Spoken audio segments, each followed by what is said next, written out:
Marko, čestitke na pobjedi, evo to nam je i trebalo da se malo vratimo iz svega ovoga. Sjajna tvoja rola večeras evo u obrani, a u napadu 8 od 8. Nije moglo bolje. Pa hvala na čestitkama.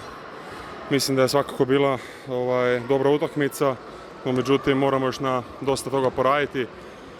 Previše smo golova primili, moramo još popraviti te izgubljene lopte i neke detalje da se posložimo i mislim da bi onda to u utorak trebalo dobro izgledati. Sad ćemo se maksimalno pripremiti i to je to. Zanimljiva, mlada, brza ekipa Varaždina. Da, jako dobra ekipa, kvalitetna.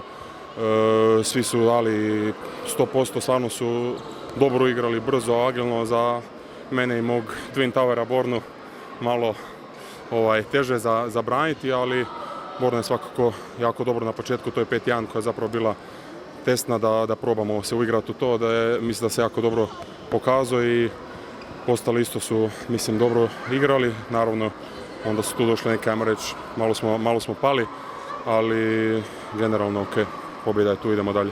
Da, dosta je bilo rotacije da se zadrži svježina i dobra utakmica koja dobro će poslužiti za ovo što nas čeka utorak. Naravno da utorak moramo ići na glavu, tu nema izgovora, tako da dobro da smo se sada svi izmiješali, izrotirali, odmorili neke igrače koji su dosta igrali sada u Velenju u gostima, tako da mislim da je to dobro. Jesmo, Bogu hvala, da. Sretan utorak. Hvala.